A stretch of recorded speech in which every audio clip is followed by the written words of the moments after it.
Hey guys, my name is Alexis Moore, and today I will be persuading you on why I feel that there should be stricter and lesser punishment for some criminals, depending on the violence and the severity of the case. Here are my note cards.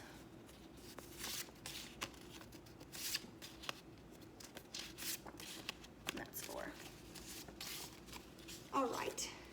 So for starters, I feel that the judicial system is way too focused on making sure the criminals are protected and all of their rights are met, rather than letting justice be served and protection for the victims and for their families. Now, the two amendments that I feel support this are the Fifth Amendment and the Eighth Amendment. The Fifth Amendment allows for there to be no self-incrimination. So this means if you are on trial or if you are in an interrogation, that you can plead the Fifth and eliminate any self-incrimination that you may say against yourself. The next amendment is the Eighth Amendment, and this allows for there to be no more cruel or unusual punishment. So this has eliminated hangings and the electric chair. So there are no more medieval torturous ways of death sentencing. Now, my first case is the Brock Turner case. Brock Turner was a former Stanford swimmer college student who was tried, convicted, and sentenced to only 6 months after raping an unconscious woman at a party. Now, the outcry was so widespread that it inspired California legislators to pass a bill. Now, this bill suggested that there be a minimum of 3 years in prison for any sexual assault that was committed on or against an intoxicated or an unconscious person. Now, I feel like this case is very personable because my freshman year of high school, one of my best friends was raped. Now, if you look here, out of every 1,000 rapes, 994 of the perpetrators will walk free.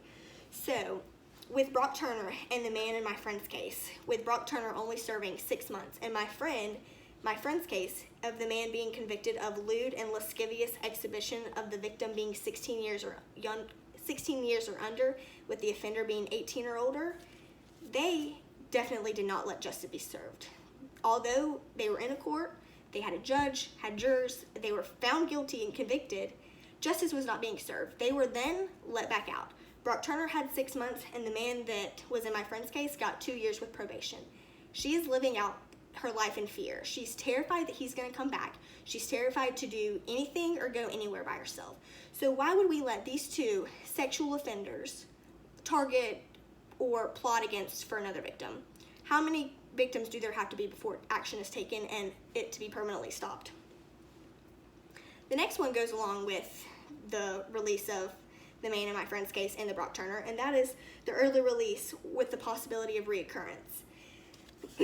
Now, the good conduct policy, which allows for an early release of a prisoner, it is stated that under the U.S. federal law, prisoners serving a 1 year or more sentence gets 54 days a year for good time, plus a prorated good time applied to a partial year served at the end of their sentence. So if you look here, more than half of all alleged rapists have at least one prior conviction. So I'm thinking, if you have been through court, you have been tried, convicted, and sentenced, you are sentenced to jail.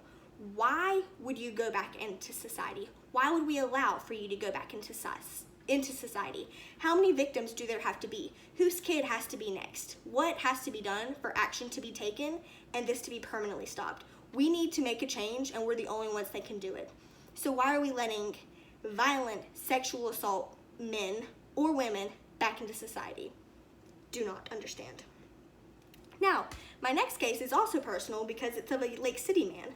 William Deacle, he was convicted in the early 90s for conspiracy to import 1,000 kilograms or more of marijuana.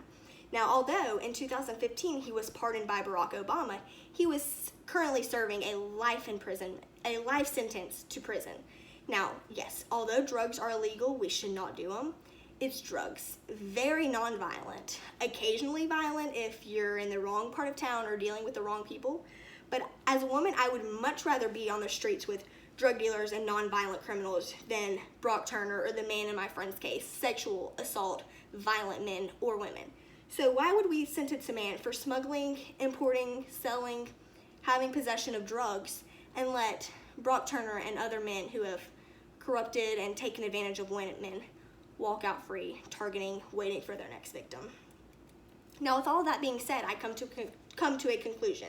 And after hearing what I have said and seen my pictures and my statistics, I hope that you would also feel as I do, that there should be stricter and lesser punishment for some criminals, depending on the severity and the violence of their crimes. And here are my sources.